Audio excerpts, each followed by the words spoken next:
Hi everyone, hope you're doing really well. I have been a little bit sick, but I'm better now. You might still be able to hear it a little bit in my voice, but mostly, generally, I'm feeling good. So, I'm back with a pick a card reading, and I also just wanted to say thank you guys for 10,000 subscribers. That's so amazing, and I'm just really thankful for this. Yeah, we're at 10k at the time that I'm filming, so I just wanted to acknowledge that with all my heart, gratitude, and love. Thank you. So, the cards that you're looking at in front of you are from the Kali, Goddess Kali Oracle deck by Alana Fairchild, and it's a very beautiful sort of dark goddess energy deck, and I feel that it aligns well with the energies that I'm picking up on at the moment. This is a timeless reading, but again, at the time that I'm filming, we're having a full moon in Scorpio soon, so it feels, yeah, dark goddess energy feels very fitting. So basically, once you choose your card, there will be a time stamp that will be in the description and the comment section that will correspond to the card that you picked. So pile or group number 1 is the card to the very left hand side of the screen. Group number 2 corresponds to the card in the middle, and group number 3 is the card at the very right hand side of the screen. So like I said, you will be able to see which one you picked through the timestamp portal, and then we'll get into what other messages kind of want to come through, and I think that's really all that I have to say. Alright, well, see you for your reading. Bye bye. Group 1, hello. Goodness gracious me. So, got chapped lips. I really should have put on lip balm. Anyway, basically, you got Troma Nagmo for your card, and gosh, it's a really powerful one. It's number 6. How am I going to show you? I'm just going to very indelicately lean as close as I can to the camera. This is your card, and gosh, it's so powerful, like I can't even. So Troma Nagmo has been like the wallpaper on my phone for like a long time, like 6 months or something, because I just love her spirit. So she's a goddess, she's an emanation of Goddess Kali. She comes from Tibetan Buddhist beliefs or origins, and she is meant to be quite ferocious and even a little bit hard to look at, because that's part of her magic and that's part of the protection that she offers you. So to me, Troma Nagmo represents being pure of heart, and therefore attracting others who are pure of heart and have pure intentions, because that is kind of the test that Troma Nagmo offers us.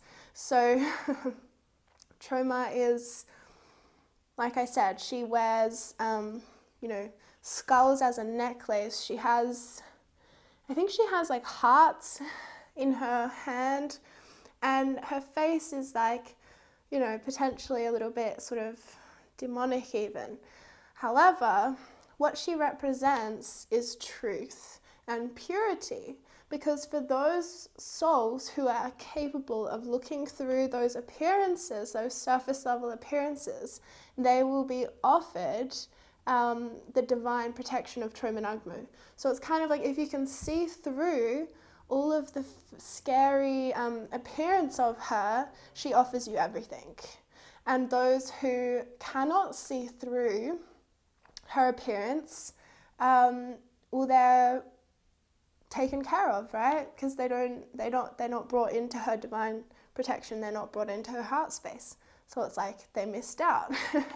And that in itself is divine protection, I guess. Okay, maybe not. Maybe that's not fair to say.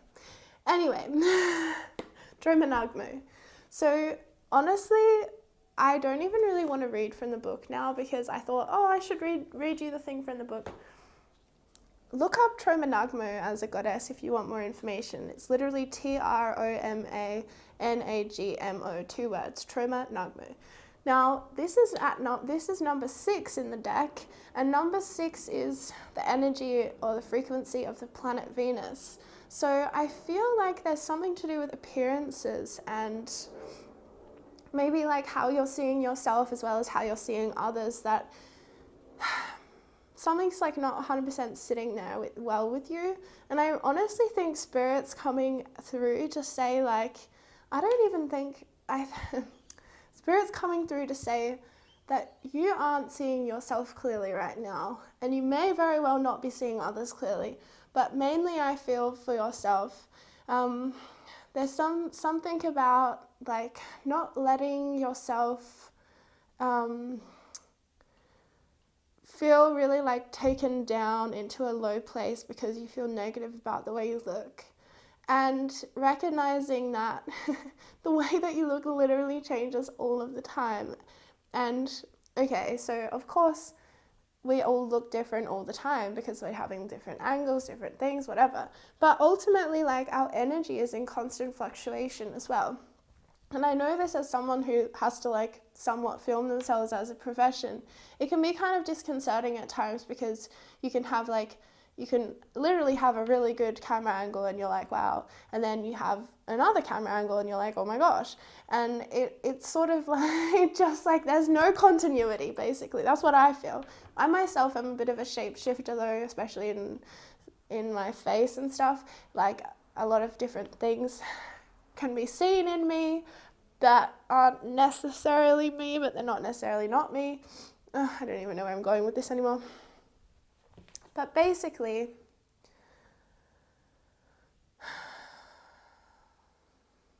the message is to honor how you look as being enough. Like, there's nothing wrong with how you look.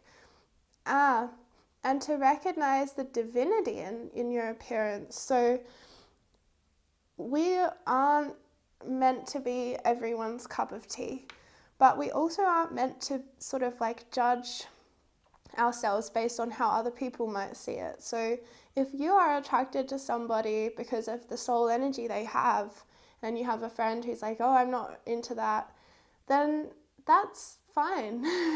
But that doesn't need to impact how you see that person, right? So there's something about staying pure and true to you and your heart, especially about the way you see yourself and the way you see others. And again, there's also a message coming through, not again, but there is also a message coming through about deceptiveness, because I feel that you might be attracted to the wolf in sheep's clothing kind of person, someone who appears to be pure-hearted, but on the insides they're actually quite predatory or deceptive. And Spirit's kind of asking you to see through appearances at this time. Appearances can be misleading, and like I said, they always change. So even if we like what we see in the mirror one day, there's no guarantee we'll like what we see in the mirror the next day.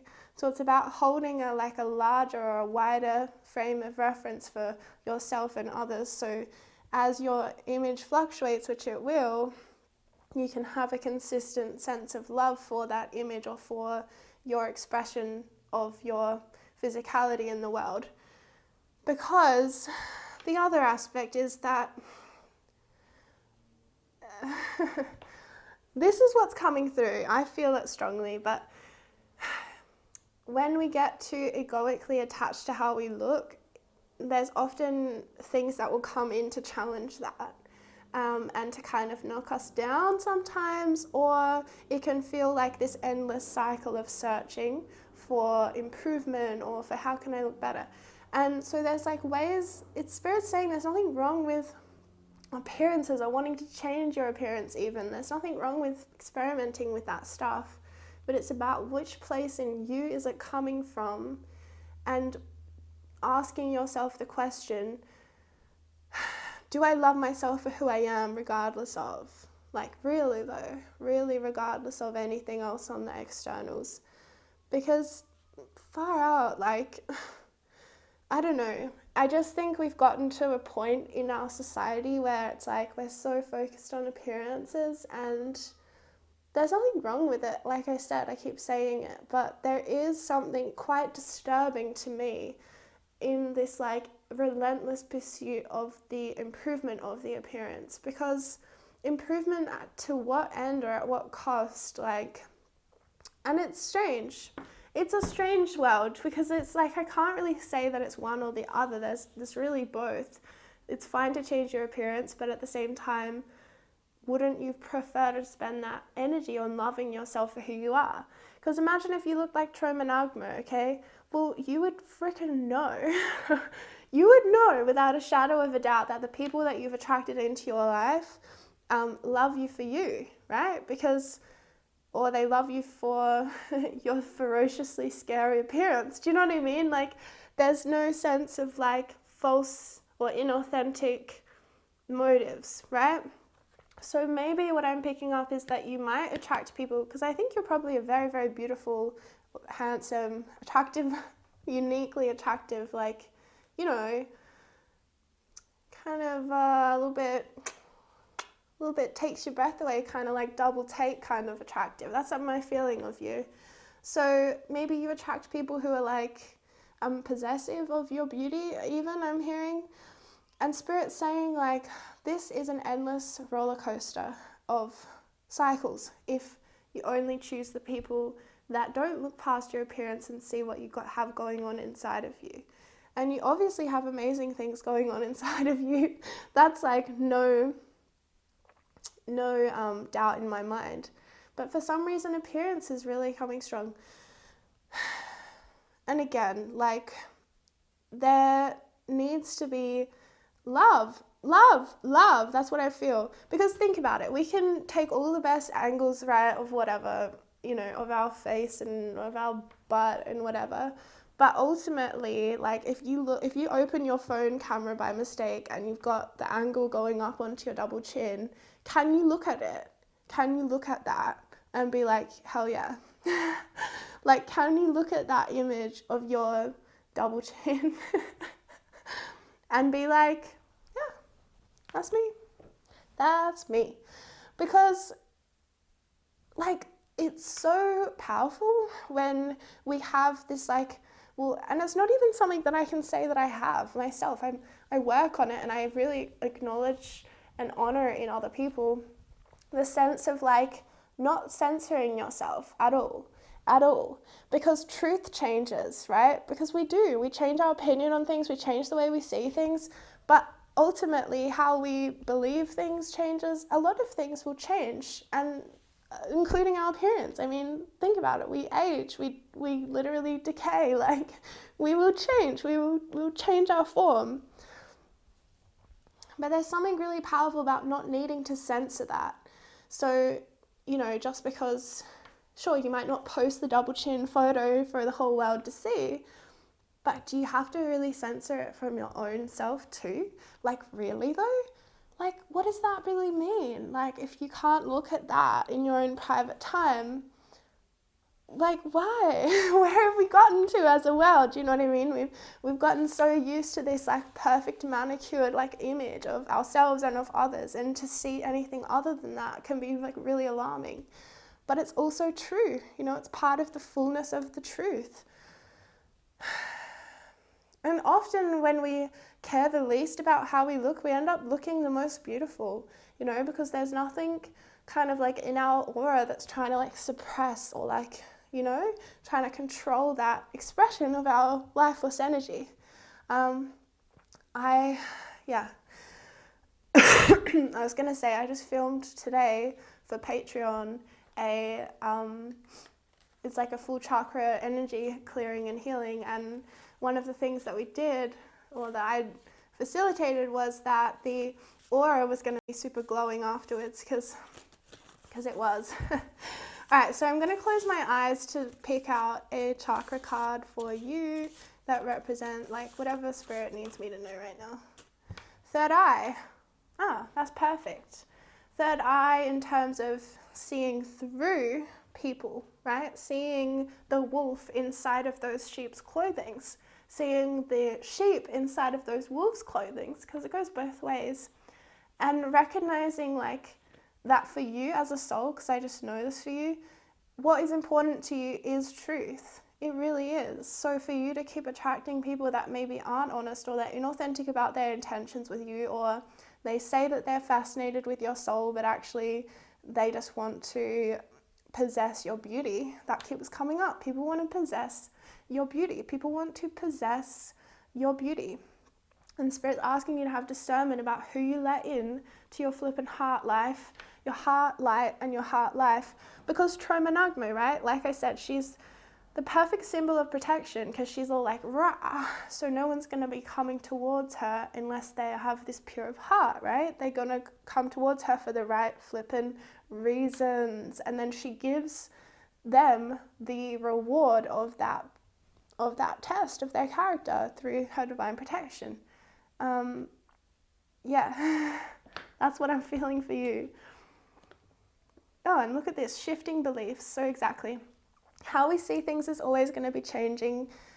How we look will always be changing, you know, literally in every kind of way. I can't even. And you kind of really start to realize that, I think, when you, I don't know, actually.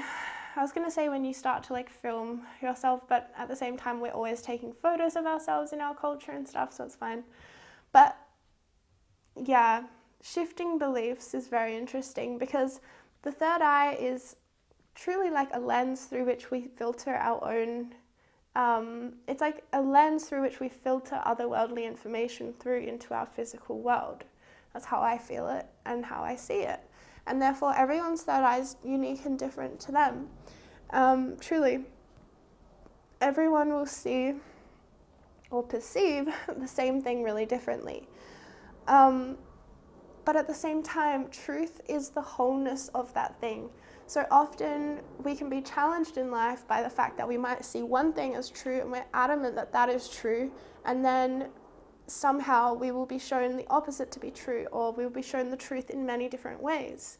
And it doesn't mean that it cancels out the other things we've seen, it just means it adds to a more full picture of what is. And it's the same with beauty or appearance or how we look, and it's the same with our beliefs and how we are shown information or how we are shown spiritual lessons, okay? Because we'll often be shown things one way, and we might get quite adamant that it is this way and only this way. And if we do, in my experience, Spirit then shows us the exact opposite thing. So we're flipped over and we're in the other person's shoes, and then it's happening to us, and then we have to see it differently, and we go, okay, well, maybe there is more to things than just A, B, and C, you know? It's not so black and white. So there's something very powerful about having the self-love is what it is. I was going to say confidence stuff, but it's self-love. It's having love for yourself so inherently and unconditionally that you can change the way you see things. You can speak truths at different points in your journey, and you don't have to feel ashamed of it just because it might change, or just because you've grown, or you recognize now that saying that thing, maybe I shouldn't have said that, and you just grow. You just allow it to be. But truth can't be contained. Like, Spirit's showing me like the whack-a-mole thing. Like when those little moles come out of those things and you have to whack them down. And it's kind of like if we try to censor ourselves, censor how we look, censor how we come across to others, or censor how we speak or what we say, at some point something will come up and we can't contain it. You know, it'll come out of our control, because control is an illusion.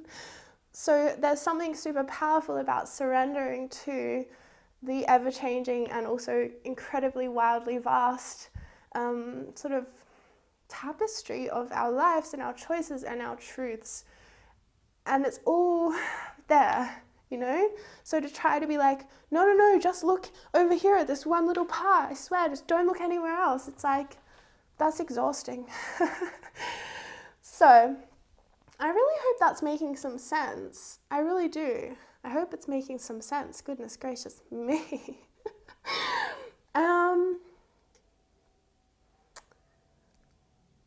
I think I'm going to pull a few cards just to end with. Like, Spirit, what do you reckon about this Chromanagmo third eye reading, huh? What else is missing from this story? Okay, so back of the deck is Sacred Journey, Life Cycles, Family, and Transformation.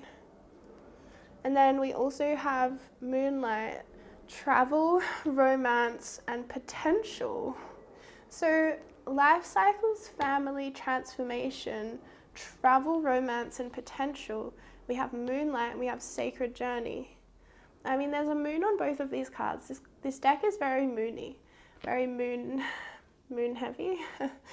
But the journey and the travel is really sticking out to me. Journey, a sacred journey, and travel. And we have life cycles, and we have family, and we have transformation. Okay, yes. So the imagery on this card is showing me the cycles of life and cycles of our lessons and our learning, right? And sometimes we learn through going through it, right? Going through the mud and the dirt down here, because there's a tree. And then we have to cycle back up before we can get to the new cycle. And again, we cycle back up and we get to the new one. We cycle back up and we get to the new one. Now, Spirit's analogy for understanding why it's important that we don't censor our truth, right? Or censor who we are and all of our learnings and our choices on how we've come to be who we are and such, is that if we try to erase this, then we're erasing the foundation in which we are building upon our next cycle. So it's sort of like if I were to be all ashamed of the roots in my tree, right? Because we've got this tree, the sacred journey, and I'm like, I just want you to focus on the branches up here. Don't look down at the roots. Oh, no, no, no. And I try to erase that. Well, then the tree has nothing that it's holding on to. It has nothing that it's grown from, and it will crumble and fall. So if we try to do that, if we try to erase parts of our cycles in our life and our learning and our journeys and our mistakes and everything, then we're kind of eliminating the foundation in which we sit upon today and speak our wisdom from, you know? So Moonlight, Travel, Romance, and Potential. Well. well. So the movement in your energy field could actually be that you're really moving, or you're going on a journey or a trip, or you've got the travel bug, which is what I call the travel bug, like when you just feel the need for change. You're like, I need it. I do see some kind of a journey happening for you, and it's very hard to articulate it. Okay, ocean of eternal love, healing, creativity, and fertility. Oh my gosh. Okay, so I do feel like this is an overseas journey. Now, whether this is happening sooner or later, I don't know. It will be different for each of you. But there's something important for you, and it is held across an ocean, across the sea, across some kind of body of water. But I do feel it's very ocean-like, because we have the moon on every card, and the moon is very depicted as very sort of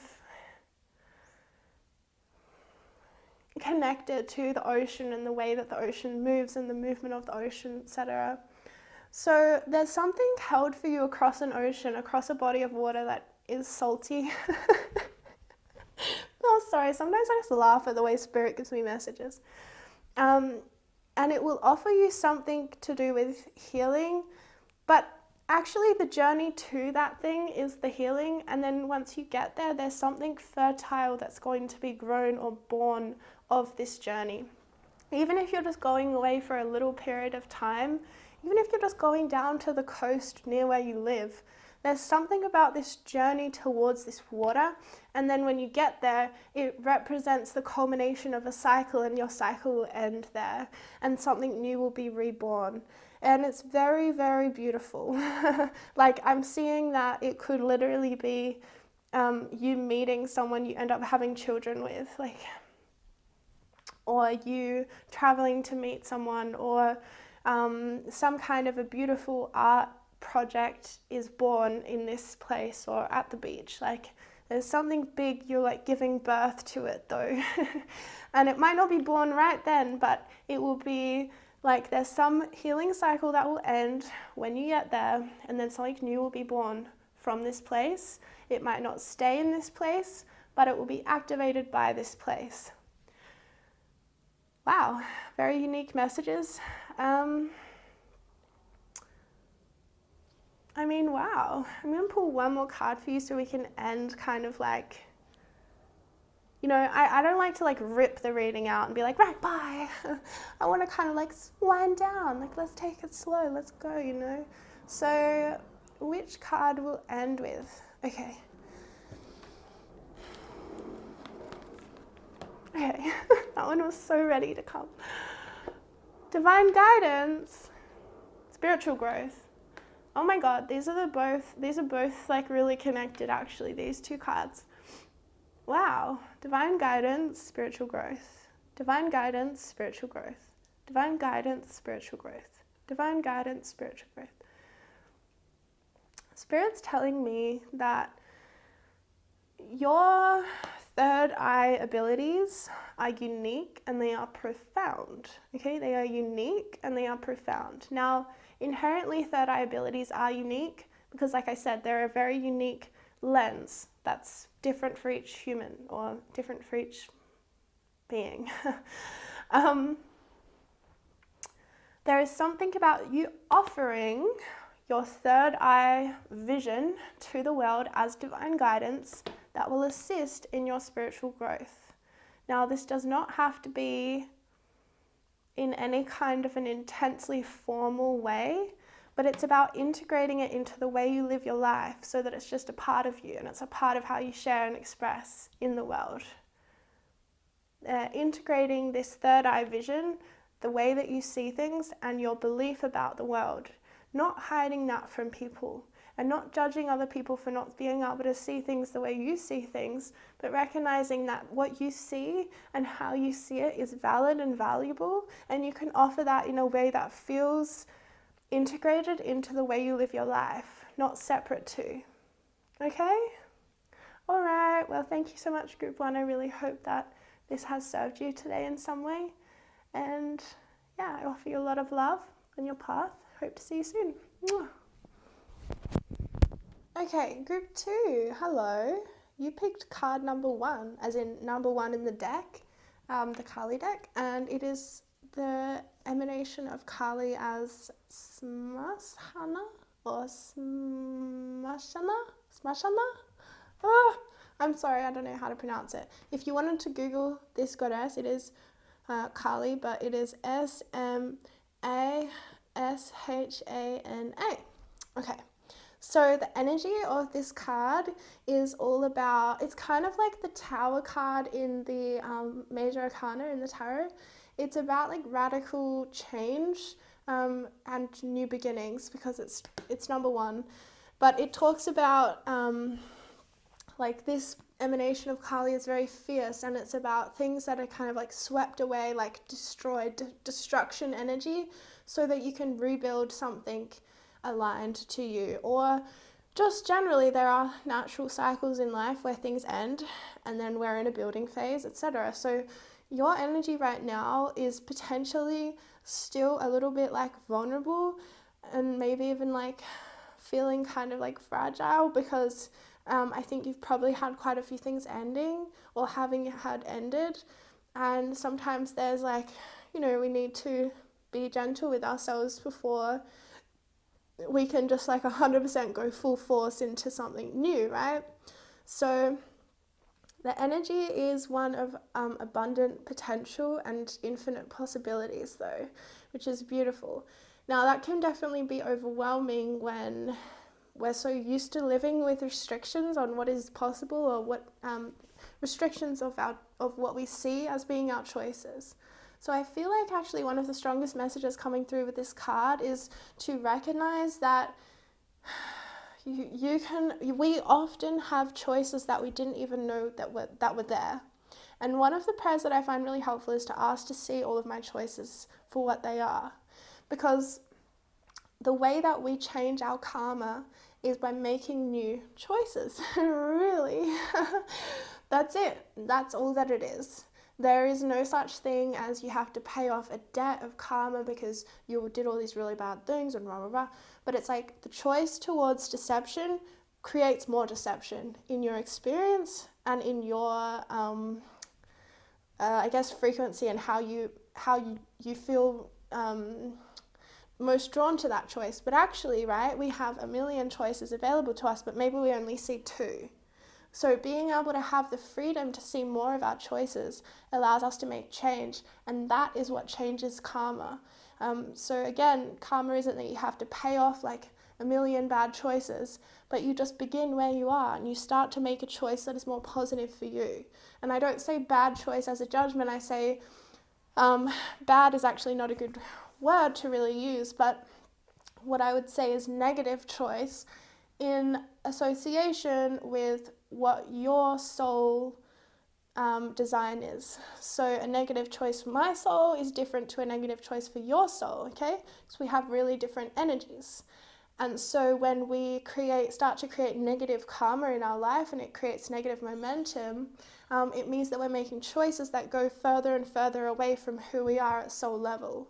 Okay, and that's what creates negative karma and scarcity and lack and things like that. When we start to make positive karmic choices, we create positive momentum, therefore we receive more energy from source, from God, from our soul, and we start to create greater and greater experience of abundance in our life. So again, karma is changed instantly in the choice that you make in any moment. So the more able you feel to make a choice that is positive to your soul, the more positive karma you are creating, and you create a momentum towards that way of being and those ways of choosing things, yeah? Okay. okay. So I'm noticing on this card, I'm going to like very indelicately lean over the table to show you this image, but she's holding a knife and she's holding a severed head in a dish next to her, okay? So this is very common imagery used with the goddess Kali, but not all like of the depictions have such fierce symbolism of sacred severance, really cutting away and renewal in that way. She's also wearing the necklace of skulls, which is another symbol Kali works with a lot, of the way that she's depicted. Okay, so what I'm feeling with this is that certain things, okay, so it's quite different to what I actually thought it was. What it is that there are certain things when if we hold on to it becomes a burden for us. So it's like the Buddhist, I think it's the one of Buddha's stories about the raft, and when someone, wow, I'm really gonna, okay, I'm gonna try and tell you this story, but someone built a raft, maybe it was Buddha, but Buddha's telling the story, okay? They built a raft because they get to this river, right, that they need to cross, and they need to build a raft to get across, and they're on a long journey, right? So they get across this river on this raft that they've built, and then they get to the other side of the river and they have to ask themselves, do I carry this raft with me for the rest of my journey, or do I let it go now and let it sort of break down and go back into the earth, right? And so it's a choice. Do I take this thing with me that has served me in that time? It got me across this river, it got me through this phase of my life, but do I carry it now? Do I carry it forwards as I go on my journey? Or will it just weigh me down, okay? And this is the message I'm getting from this card, is like, there are certain things in your life, and it could literally just be emotions that you haven't really let go of. And I know that might sound a bit strange. It's like, well, how do I let go of emotion? It's not like a thing I can just drop. But there's something about Spirit saying, like, you are better served to let it go and to build something again later, rather than try to bring this thing that you did build, and it did work for you for a time, right? It got you across that river. There was no other way you could get across, so you needed it so you can have gratitude and love for how it served you and how it helped you. But if you try to take it for the rest of the way, it will weigh you down and it will burden you and it will hinder your path. It will hinder your journey. okay? Because you don't know when the next river's going to be, and you have the skills inside of you to build a raft when you come to the next river again, okay? So you don't have to bring and lug with you this one you've built because you're like, but what if I need it again? Well, you can build another one. It's okay. So this can be related to any area of your life you feel there's something you need to let go of and it's challenging to do it, right? It's hard. But Spirit's kind of saying, she's kind of saying that while you're trying to hold on to this raft, or you have you feel you need it, it's blocking you from some greater experience of freedom or for some other thing to come in that will help you at this point in your journey. Okay, so Spirit's showing me, so say you've just passed this river, you've just gotten across this very wide river, right, on this raft you built, so it's amazing, good work, did so well to get across, and it served you so well. But now there's not a river anymore, right? You've got land to cross now. So trying to carry a raft that's built for the river, probably not really going to help you out that much. But while you're holding on to this raft, imagining or having anxiety that there might be another river at some point, so I need this in case I reach it. Well, while you're holding on to that raft, it's stopping you from having someone offer you a bicycle or a truck that you could take and then go along on your way, with even more greater ease. You see? And it's so hard because it's kind of like a gamble. It's kind of like a risk it's a gamble, because if you let go of this raft, there's no guarantee that there's going to be a bike coming in or a truck or someone else to come and pick you up, right?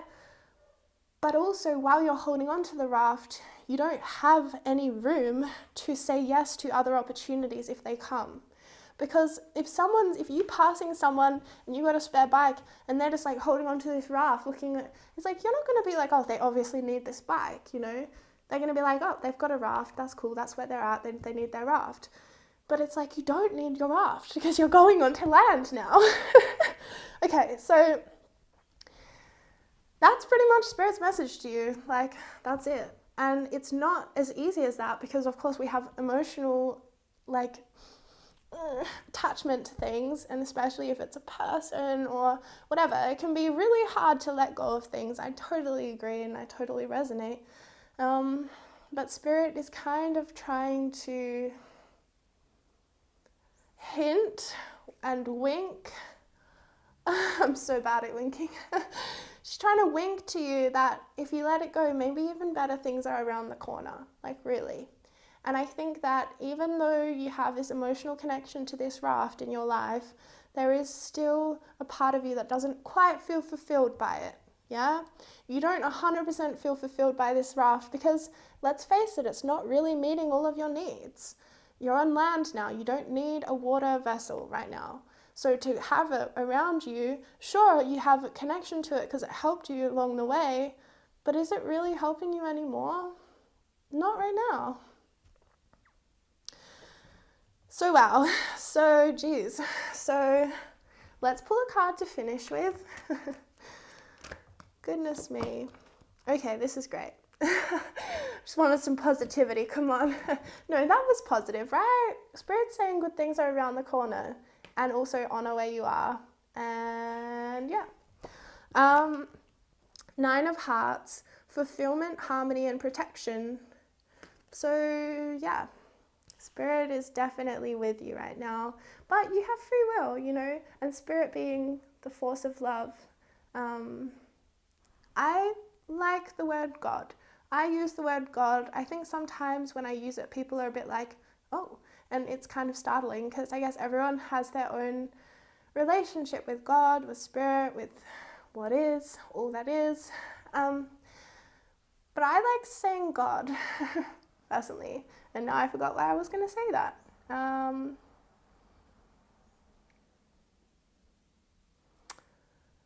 Fulfillment, harmony, and protection. Oh yeah.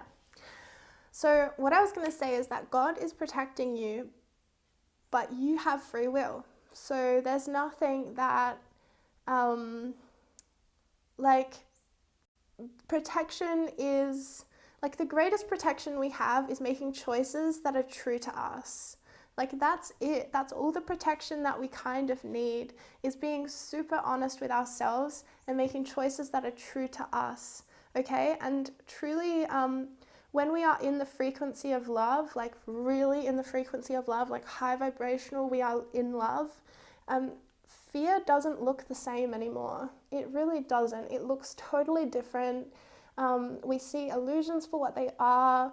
We see even the illusion of protection in a way, because we are truly creating through our choices. And when we make choices that are true for us, not true for you, not true for them, not true for your mom or your dad, but true for you, that is the greatest protection you can have. There's a quote that I have up on my fridge, and I think it's from Alana Fairchild, one of her oracle decks. She's a beautiful writer, and she's the one that did this Kali oracle deck, by the way, so it's fitting. And the quote that I have up on my fridge is, all beings are supported based on their true nature. All beings are supported based on their true nature. And that's what I mean. Like, you are 100% supported by God, by spirit, but you also have to make the choices that get you to that feeling of how supported you are. Okay? All right, my love, that's all I'm going to say for now, but I wish you all the best. Mwah, mwah, mwah, and I'll see you real soon. Bye. Hey, group 3. So you chose this card, which is Dhumavati, number 22. So I'm going to try and like lean over the table to show you a better look. I'm sorry.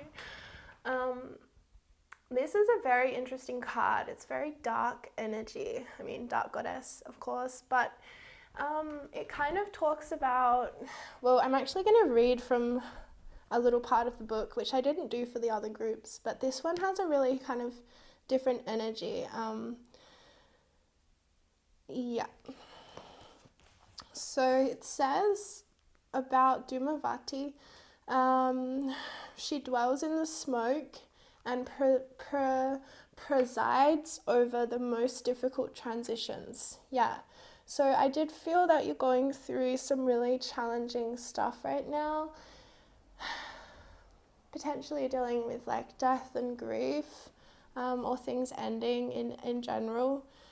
And then it says, so they are necessary, so endings and, is that, alright, I'm just going to flip and read this little bit, okay?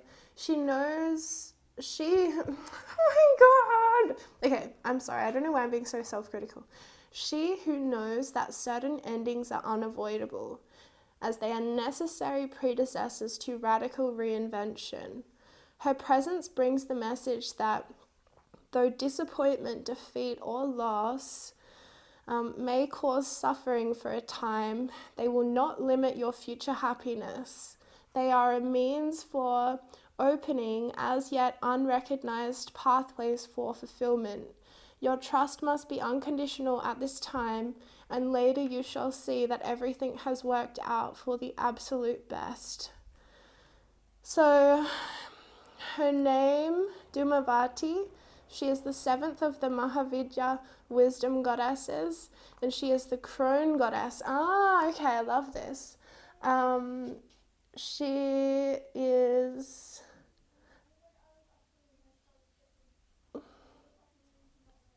Someone talking about her name means she who is made of smoke. And as the expression goes, where there's smoke, there's fire. So Dhumavati is associated with suffering. So just as smoke is the polluting and concealing manifestation of fire, it can be hard to believe there is any divine blessing, hidden or otherwise, when we are in the agonies of intense suffering. Yeah. And it says, in honoring Dhumavati, we acknowledge that suffering is part of life and can develop compassion. And I mean, that's flippin' true in terms of compassion. Yeah, really.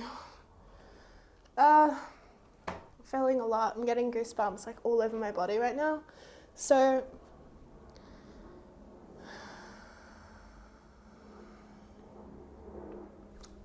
I'm going to pull a chakra card because like the energy is really heavy. I'm sorry, guys.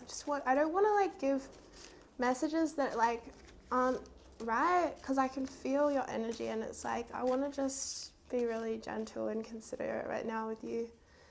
Okay, so root chakra. Okay, so grounding, community, belonging. Okay, belonging. Okay, so I feel there's something about not feeling like some kind of profound loss is the energy in your system. It's the energy in your system.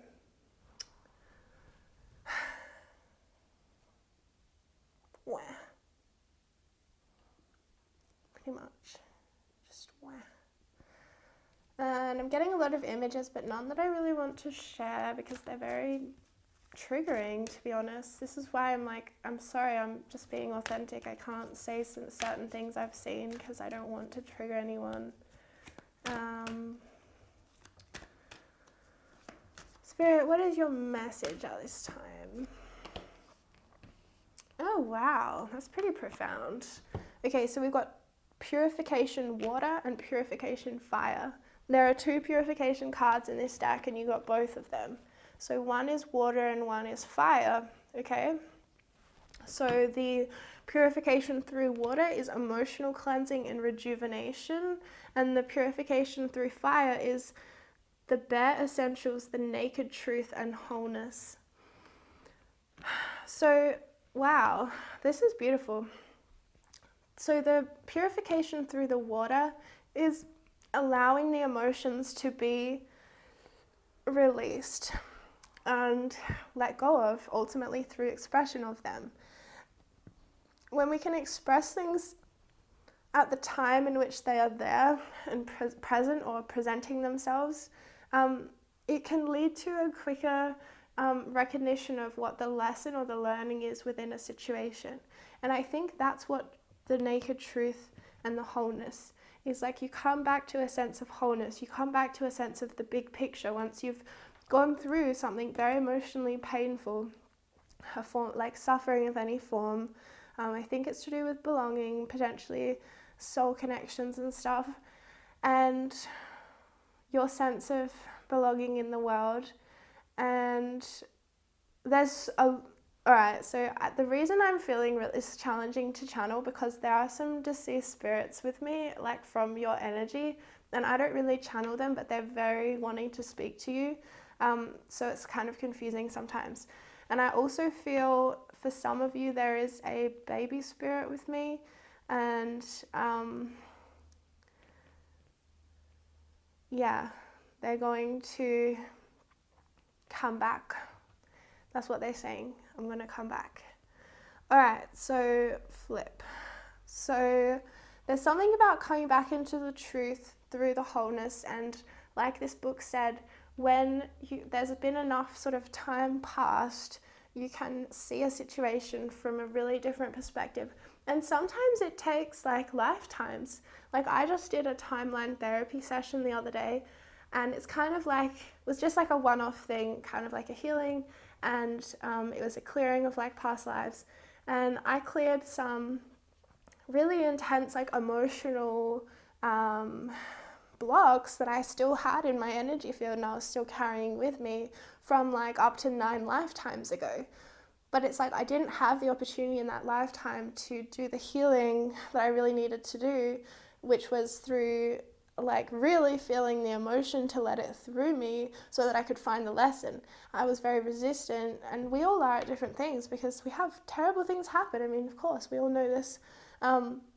So sometimes there is just a beauty in time, in the passage of time, in the infinitely changing expression of life, right? And there will be a time that Spirit's saying where you feel whole again. You will. I think right now there's something, you can't see things clearly. Oh, that makes sense, because it's the smoke goddess. So it's like there's smoke. Maybe there's smoke and mirrors. Maybe there are some illusions right now in your life. So things haven't quite settled. The dust hasn't settled yet. So you can't quite see if it's this or if it's that, or if it's this or if it's that.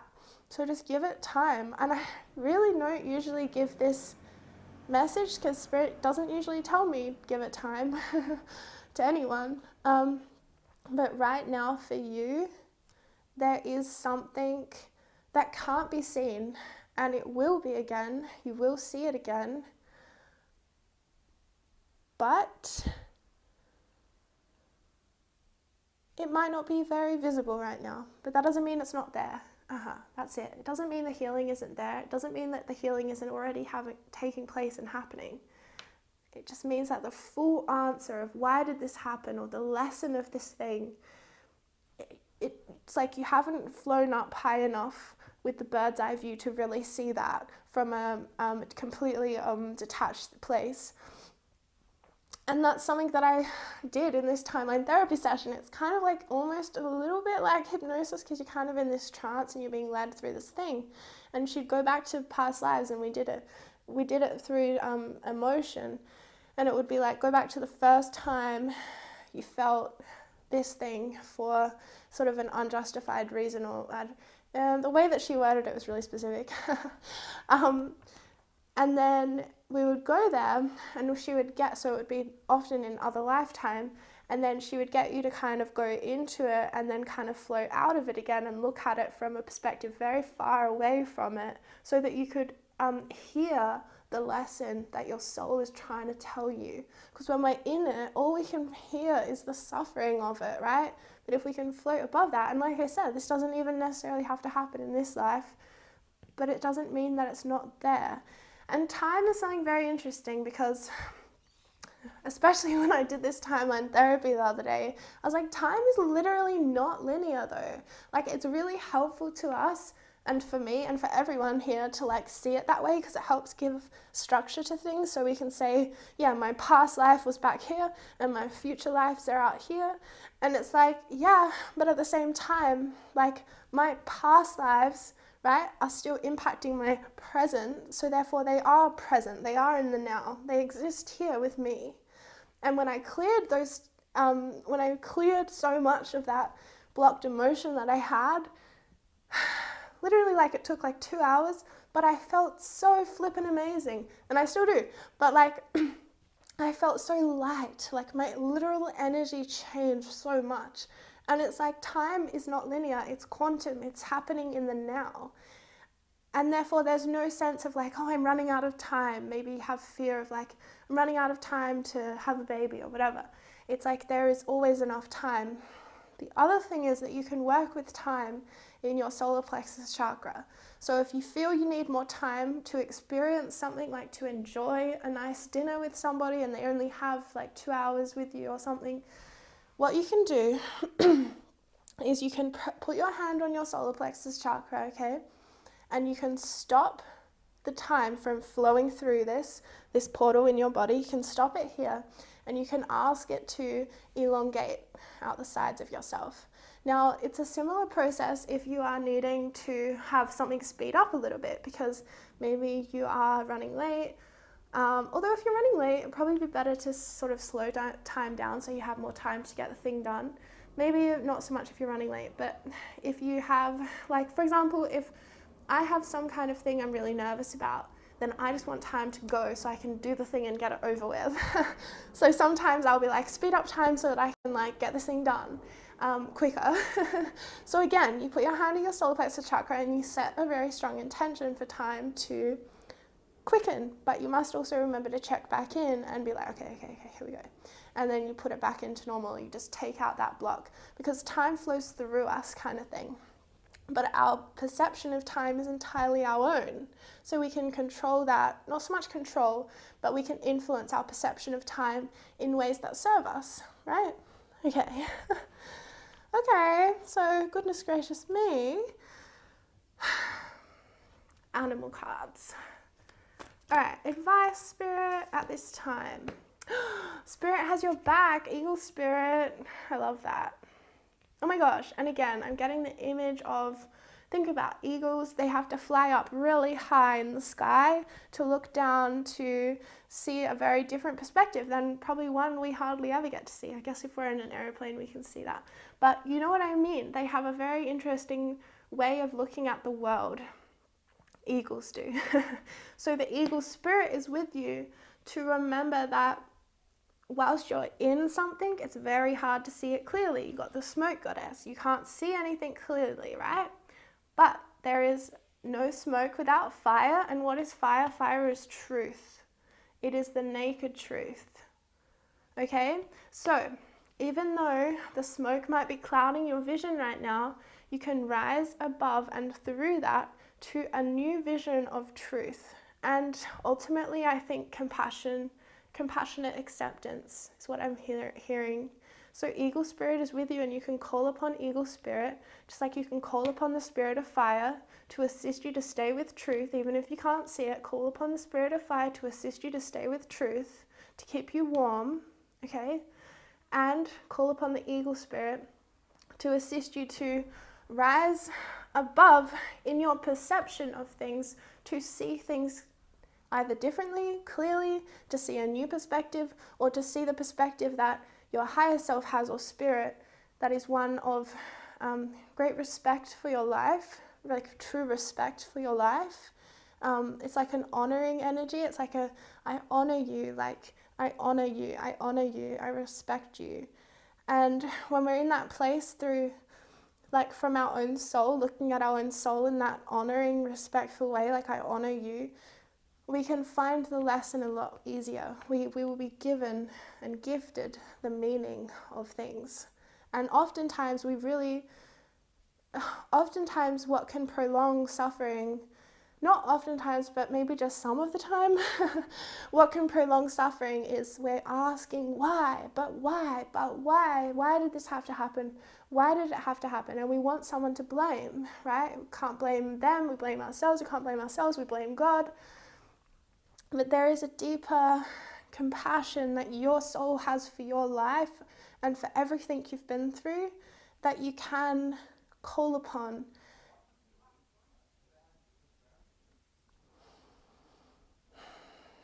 That will keep you centered. And the meaning of things will come. The meaning will come.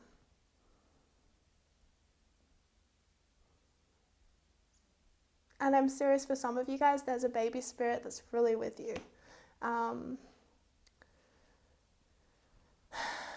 It could be that they, I don't even want to say it, but they're with you. And for some of you guys, you'll be having a baby kind of soon. Oh my God.